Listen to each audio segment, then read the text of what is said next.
a couple weeks ago, there was a bunch of reporting about trying to maybe move the Oklahoma game. What can you say about that? What was your role in that? And then additionally, Bill Moose talked about maybe trying to move a game to September 4th. Would you be in favor of that? Yeah, I think in general there's been ongoing discussions for a while about what's best for the program. I think a lot of options were probably on the table. Our program, I give Bill Moose a lot of credit. I think we had fewer furloughs and layoffs and salary reductions than almost anybody in our league or in the country. I think Bill did a great job navigating us through that. That being said, there was a $40 to $50 million budget hit to our athletic department, and I think there was a lot of discussions on ways to help with that. I think they looked into a lot of different things. I think the biggest thing for me as a football coach is we were scheduled to play in Ireland week 0. It made a lot of sense playing overseas to take week 1 off and get your feet back under you when you get stateside. Now that game's not overseas, sure, it doesn't make a lot of sense for us to have a week 1 bye.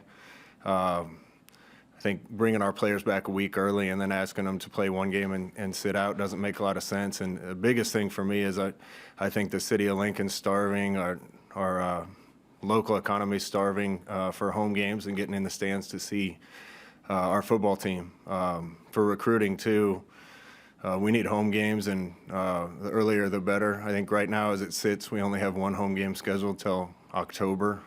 And even for recruiting, a lot of kids will have made their decisions by then. We haven't had recruits on campus in almost a year and a half, 2 years. So I think we're looking at any and all options to try to change the schedule to get more home games and get more home games early. Christopherson, 24/7 Sports. Hey, Scott, with special teams, have you mapped out how you want to handle that coaching-wise and divvy up responsibilities? Yeah, last year we divvied it up to the entire coaching staff. That model was tough. That model was especially tough in a COVID year. Mike Dawson's going to do it for us now. He's been a special teams coach at a lot of different places and at the 1A level. So he's going to be the lead for us on all the special teams and certainly get a lot of help from the other assistants, just like we had last year. But Mike's going to take the lead on it, and as well as coaching outside linebackers. So excited for much needed progress there. I could also ask, how could Coach Bush help, with special teams? He has that experience, and sort of, could you just talk about his hire and as an analyst, what he can bring? Yeah, Bill's obviously an accomplished coach. I think it's works out great for us and for him. He's got family in Lincoln. I don't think without that that we'd have an opportunity to have him in the role that we have him in. But Bill's going to help primarily with the defense, just off the field, schematics and things with helping our coaches. I'm sure he'll give a hand to Coach Doss on special teams too. He brings a lot of expertise to the table that I think our coaches will be able to utilize. Thank you. Sean Callahan, Husker Online. Hey, Coach, to clarify on Dawson, will he carry that title then next to his name? Will you add that as special teams coordinator along with his position title? Yeah, I think we will. Titles aren't really important to me, and I don't think it's real important to our staff. Just continuing to improve and win games is what's important to us. But we'll probably give him that title, Sean. There's field goal block that I don't think he'll have a lot to do with. I think that'll be Coach Austin and Coach Tuioti basically running those. But Mike's going to take the lead on punt return, kickoff, and kick return. And then, Coach, starting spring this late, what are the advantages in your eyes, maybe having those extra couple of weeks that you had in the winter, and then maybe being able to get outside more and having 5 weeks in a row? I mean, have you been able to pull some real advantages you'll get with this later spring schedule? Yeah, I think the first advantage was just having a really good winter. We talked to our guys about breaking the year up into 4 parts, and the first one's over. Winter conditioning is over. We started semester later, so normally we do get a full winter in, but we were able to give the guys some more time off before we started and get a full winter conditioning in. We just did testing for the first time since I've been here. Old school testing like we used to do. with performance index and 40s, 10s, agilities, vertical jumps, squats, and cleans. Seeing the improvement that our guys made in those areas, I think gives them a lot of confidence. We certainly owe a lot to Zach and his strength staff, Andrew Strop and the others for the improvement that we made there. Starting spring ball late, I do think the weather will be good. I'm glad we don't have spring break in the middle of it to break up spring practice. I think we'll get more out of spring practice that way. And really the only risk you run is if you get the type of injury there where somebody's out for a while, you're getting closer to season. But those are the risks you have to run to practice hard and get better. Sam McEwen, Omaha World-Herald. Scott, do you have a sense of what your wide receiver and running back rooms are going to look like and the competition that's about to unfold there? Yeah, I have an idea for the competition that's going to unfold. It's going to be exciting to see who comes out on top. I'll start with the receiver room. There's a lot of guys there with a lot of talent. I'd be real comfortable saying that's the best talent we've had in that room since I've been here and probably in a long time. Guys are going to get a lot of reps, so we'll see how that shakes out. But I think we have everybody up and ready to go for spring, and I'm excited about not only the talent but the depth at that spot. Running back, similar. We have a bunch of young guys, a transfer. All those guys look great right now and look great in testing and coming out of winter conditioning. So it's going to be a competition, and everybody's going to get their chances to show what they can do, and we'll see who comes out on top. Historically, when you guys used to do the old school testing, the running backs used to be the guys that did a lot of the great testing. I know you did too, but Amon and those guys back in the day. How did these running backs test? They tested well. I think we're probably, Sam, going to release a lot of the testing results, and we'll get that probably out this week so people can have an idea of the work that Zach and his group did and the work the players did this offseason. I was really happy with the improvements we made. I think Zach told me all but 7 players on our whole roster improved in every single category of testing. So that's quite a improvement across the board. We had some unbelievable numbers. Deontay Williams broke the all-time Nebraska record in the agility run. Oliver Martin had a 40-inch vertical jump and was the tops of that. Had some really good electronic 40 times and 10 times. So we'll get all those numbers out. Running backs did well. Ran some good 40s, had some really good agility numbers, did a good job in the weight room. So across the board, I was impressed with the improvements that were made and the overall strength and athletic ability of our team. Thank you. Associated Press, Eric Olson. Hey, Scott, wanted to loop back to what Parker was asking about on Oklahoma, just a couple follow-ups. Was it you or somebody else specifically that even suggested to take a look at canceling Oklahoma?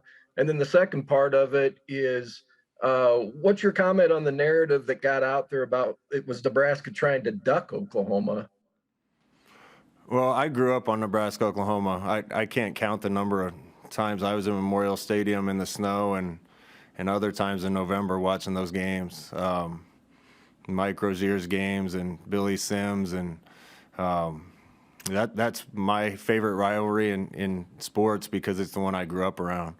I will tell you too, our players are excited to take their chances against a really good team. I'm sure Oklahoma, like they have been recently, is going to be one of the best teams in the country. Our players are excited to play it. I think the whole narrative and conversation started on ways to fix the budget windfalls that we've had. There's some schools I think that have cut sports and cut salaries and done a lot of other things. And like I said, I give Bill a lot of credit. He was committed to keeping everything intact and giving our student athletes opportunities in every sport, men and women. So I think that the conversation was started to figure out a way to get more revenue to the university. I'm certainly excited about any chance to, like I said, have more home games early in the season. For us in the situation we're in, to only play one home game before October doesn't make a lot of sense. So we're excited to play that game. I hope that we can do something with the schedule to make sure our fans can get in and see us sooner and more often. So was it you or Bill or somebody else that even broached the idea? Yeah, Someone I had to don't throw it remember out there. I don't remember where the conversation started for sure. I just know with a $40-50 million cut to last year's budget, I think any and all things were on the table. I think the conversation even evolved after the game in Ireland was canceled. I think the first thing we did was start looking for home games for week 1, and then looking for other options. I'm glad it landed the way it did. I just hope that we can make some kind of alterations. I think Bill's mentioned it too, to make sure our fans can get in and see us sooner, and we can get recruits on campus sooner. So you're saying unequivocally that this is a game that you want? I'm excited to play it. I'll tell you, our kids want to play it. When they heard the news, our leadership group called a meeting and wanted me there to make sure that they had an opportunity to play against one of the best teams in the country. Thank you. Andy Kendi, KETV. Hey, Scott, given the influx of talent that you have coming back, especially on defense, do you have to toe the line between development with these proven guys and development with the younger guys? And because you're coming off a year without spring, does that play into how many reps people get? How do you balance that in development and yet keeping guys pseudo-fresh, or the guys that are proven? Yeah, first of all, I'm just excited to have a spring ball again. I think to my opinion, it's played out in college football and probably college basketball that through the COVID year, the teams that had veteran players, I think probably overachieved a little, and anybody that was breaking in new players, probably generally speaking, underachieved a little bit. And that makes sense when you have fewer opportunities with your guys, fewer chances to get everybody on the same page and get real practice reps and preseason reps. So I'm excited to have spring ball. Some of our young players need it, didn't get it last year.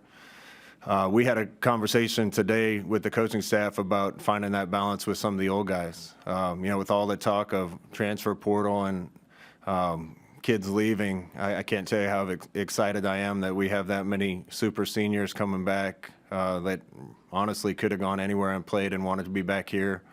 So we got to find a balance with them to make sure that we're doing what we need to do to get those guys better and ready to play next fall, and also not grinding them through spring ball. So we'll find the right balance between giving the young guys reps and making sure the guys that have been here for a long time get their share and get ready to play in the fall. Derek Peterson, Hill Varsity. Hey, Scott, culture's been a big conversation around here for the last couple of years, and it seemed like there was a concerted effort from you guys this offseason, not unique, but to build camaraderie with the team. I mean, we saw videos of like a dodgeball thing in the Hawks, you guys taking the team bowling.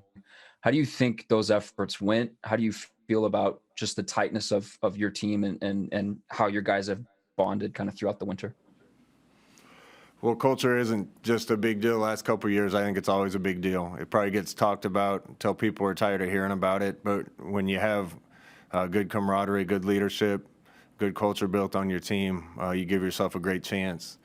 Those things aren't easy to build. I walked into a program here when I transferred back where the culture was already there, and we just had to assimilate to it and then try to pass it on to the next group.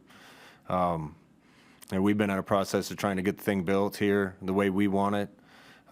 You can't do it without good leaders. I think that's why it's important that we have some of the guys coming back to join us again this year. Some of the young guys that we have need to step up and grab the mantle and be the leaders. We're closer than we've ever been of having a culture the way that the coaching staff wants it. I think the key to that is making sure the players take ownership in it, that they feel comfortable around each other, that they care about each other and willing to fight for each other. Those things are tough to build when you can't even be in the same meeting room through a COVID year. So we had some ground to make up there and made a conscious effort to get our guys around each other in some of those situations and feel good about the teammates we have on this team right now and where we are. We still have a lot to do and a lot to build on, but I think those things helped. Thank you. Back to Parker Gabriel. Yeah, Scott, what's the challenge? What do you want to see as a next step for Adrian on the field this spring? And then sort of similar to the conversation about, veteran guys versus young guys and getting reps, how much of an effort will you make or do you need to make to see Logan with sort of your top units to get an idea of where he's at this point in his career? Yeah, starting with Adrian, I expect Adrian to be the player that he expects to be this year, that everybody expects him to be. He's done some things in a Nebraska uniform that are exceptional. I really want to see him limit the mistakes and the bad plays. Talked to him about this, but the Rutgers game, the last game of the year, was an example. I think he was 24 of 28 or something like that, with a bunch of yards rushing and a bunch of yards passing and 2 fumbles and 2 interceptions and one other really bad play. And other than that, he played like a all-conference player. If he can make sure and be efficient and not make those mistakes, he's got enough talent to carry us as far as we want to go. So excited to see his continued development and growth. Smothers and Harburg are both going to get plenty of opportunities this spring to show us what they can do. Masker as well. We get a lot of reps in spring ball, so those guys are going to get a ton of opportunity, and looking forward to seeing those guys develop too.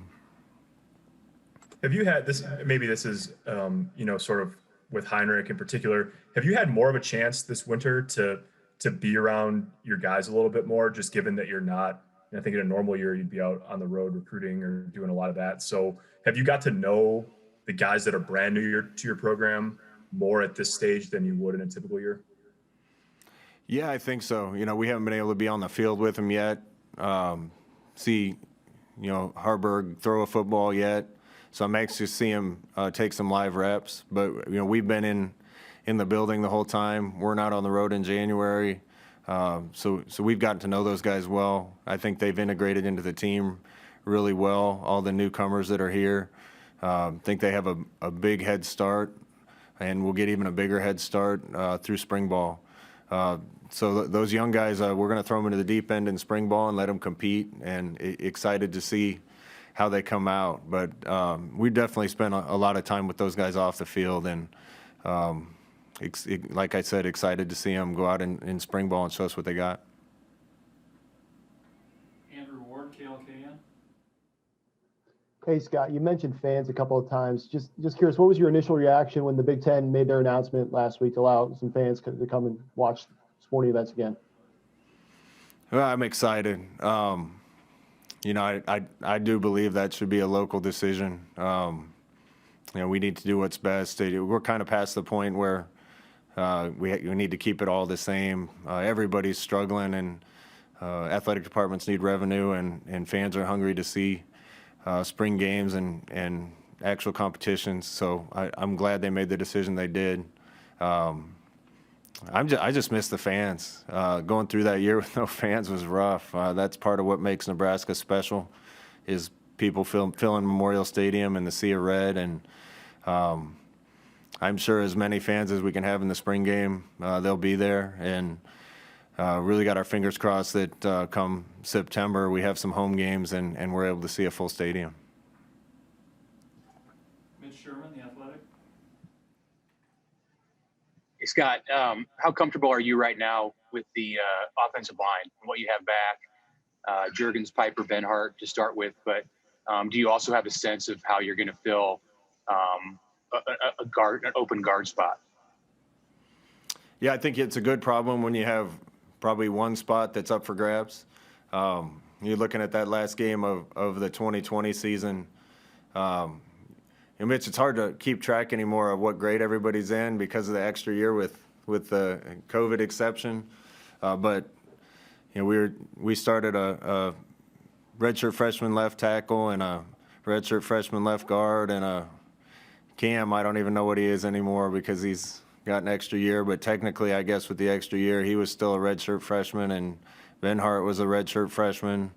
So excited to have all those guys back. Thought they played probably their best game of the year as an offensive line, as a unit with that group in there and 4 really young guys.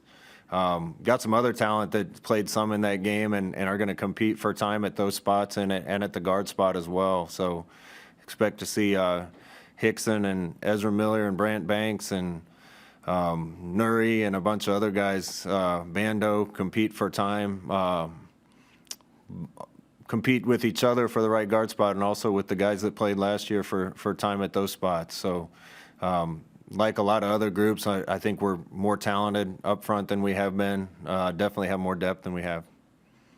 Do you look at Corcoran as, even though he's just started one game, as, you know, in that category with the first group, like a player who you can lean on? Certainly expect Turner to be that type of player, yeah. You know, for coming in for his first start as a collegiate in the last game of the season, there was really no drop-off for us with him playing at that spot. We lost a guy that gave a lot to this program and started a lot of games here, and Turner came in and did great in his first start. So he's a super talented kid, and expect him to take a giant leap this year and be somebody that we can really trust on the offensive line. Time for about 3 more for Coach Brian Christopherson. Hey, Scott, just a nuts and bolts question. Is there anybody who's out due to injury this spring, or that has to be limited because of injury? Yeah, I don't want to get into each individual right now. Appreciate you asking me that again after practice. We went through it with Mark today, and it kind of runs the gamut from some guys that might miss the whole thing to guys that are limited to non-contact to guys that can be in contact but not full tackle. For the most part, our training staff's done a great job, and we have all hands on deck. We'll be missing a few guys through spring, but ask me again after practice 1, and I can give you a better update. If I could ask you about a couple of receivers too. I know you haven't had a chance to really see Toure, Samari out there, but just early impressions of him, and also how Omar Manning has been coming along. Yeah, those are 2 guys, Samari and Omar, that could do big things here. Really been impressed with Samari's approach to coming in here. You can tell he's a veteran. He's a grown-up. He's really been a pro with his preparation and his work in the weight room and on the field conditioning. He's going to make us better in the pass game. We're going to start him off inside and let him compete with a couple other guys. I think he's going to give us somebody that can get down the field and give us a threat in the passing game from the slot. He's a bigger body that'll help us block and also be able to catch crossing routes and be a little bigger target for us in the slot. So I expect him to make us a better team. Been really impressed with Omar's progress on top of a lot of other guys. We just need Omar to be there every day and keep improving. His talent will take care of the rest. But like I talked about at that position, excited for Levi Falk and Oliver Martin and Xavier Betts. Will Nixon's back. Wyatt Lever's doing some really good things. Wyatt would have tied the all-time record for agility run at Nebraska had Deontay not beat it. So just a bunch of guys at that position that I'm excited to see compete in spring. Lonte Brown tested great. So the talent's really good there, and I'm excited to see those guys compete. Thank you. Steve Sipple, Journal Star. Scott, would it be safe to say, or are you turning up the emphasis on the non-quarterback run game this spring? I mean, is that an accurate characterization? Sip, I want to really dial in on fundamentals this year. And when you talk about getting ready for a season without a spring ball and a fall camp, some of the improvements that we needed to make on some of the basic things are tougher to do when you're getting a team ready to play week 1 with a broken fall camp. So we're really going to focus on being a physical team, on fundamentals up front, fundamentals in the run game, on defense. I think if we get really good at those things, then some of our base things will work a little bit better. Then we can get creative with some others. But I told the team we need to be able to hang our hat on the things that we do and do them well, have those turn into positives for us. And if we can lean on those things, then we'll be able to make some plays with some other creative things. Thank you, Scott. Mm-hmm. And final one for Coach Frost, back to Sam McEwen. Scott, how did you see an off-season benefit with Matt Lubick having a full off-season to kind of tinker with things? And then how beneficial is it going to get to have a full spring camp where he can kind of tinker and work with things a little bit? He didn't get that chance last year. No, we didn't. The minute COVID hit and we stopped spring ball, Lubick drove back to Colorado. I didn't see him for a while. It was tough, not just for the players, but for the staff.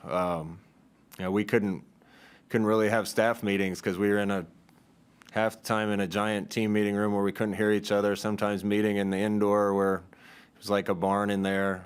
We didn't get to spend a lot of time together as a coaching staff in the off season. It's been great to have things back a little closer to normal. Lube and I really, along with the rest of the offensive staff, done a lot of work to try to figure out ways to keep evolving. But like I said to Sip, I think the key for us is to make sure that the things that we do, we got to do really well. We got to be efficient at, and we got to use the right technique and fundamentals and really dial those things in the spring. And I think he and I are on the same page with that, and also where we want to go with the offense. You've went from a smallish team to one of the bigger teams in the Big Ten. I mean, you've recruited that. You've recruited size. Your receivers are big. Your backs are big. Your tight ends are big. Should fans anticipate when spring game rolls around that this is going to be a more of a power-based program, even if you guys retain some of those speed spread elements? Yeah, I guess it's safe to say that. A lot of the plays that people run in spread, Sam, are the same plays that we used to run in shotgun. It's just from a different formation. It's still zone, it's still power, it's still counter, it's still outside zone, wide zone. You can be physical in those things, whether you're snapping the ball to a quarterback under center or in shotgun. And that's where we've needed to improve. I think we have made improvements, still have some improvement to make, but it's certainly going to give us a better chance to compete and win in the physical battle when we're a bigger, stronger, faster football team. So between recruiting and the work Zach and his group's done, I think we're going to have a chance to fight with and hopefully win our share of the battles all year. And size definitely helps.